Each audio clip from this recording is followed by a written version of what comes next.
I'm going to be talking about the moments of discovery, the value of moments of discovery that we've all have had that have defined our paths in life. Everyone has a moment in their lives where either something is said to them, or they've seen something, or something happened around them that really set them on a path that led them to who they are and what they are about. You know, we're always discovering the direction that we're going, and we're making choices. Am I going to be this kind of a person?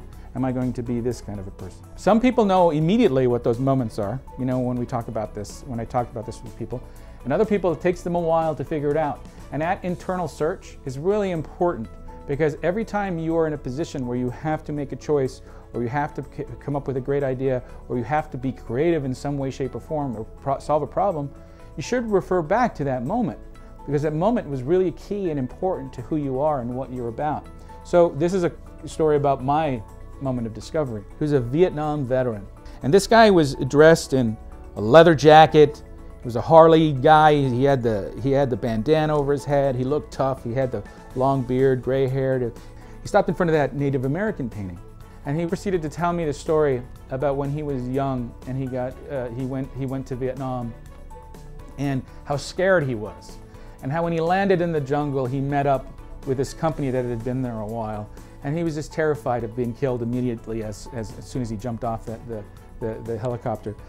And this man took him under his wing and started teaching him about what he needed to do to survive in the jungle in this company. And this man was a Native American that was teaching. He said he taught him a lot of things while he was out there with him. He taught him what it meant to be a man. He taught him what it meant to be brave. He taught him how to survive. He taught him things that kept him alive in that jungle during that war. And he said to me, I haven't thought about him till now. This painting reminded me of him and brought it all back to me. And as he's talking to me, he's tearing up, he's crying as he's talking to me. And I'm a 15-year-old kid with no idea about life at all. I have absolutely no idea about life at all. And I painted this painting based on an ad that I saw and based on the equipment I had around me that were accessible to me.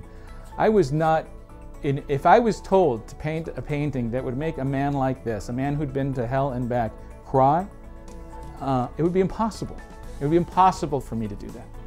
If we try to predict what the outcome of our creative process is before we go there, we limit it, we narrow it. There has to be a freedom when you're going through the creative process. There has to be an ability to go in any direction that you need to go into to discover what it is you need to discover. So it's important for people to look within themselves and try to find moments that are relatable, that to them, that really made an impact on them somehow. And go back to that moment often. Whether it's a reminder on your desk or a picture of, for me it'd be a picture of that painting.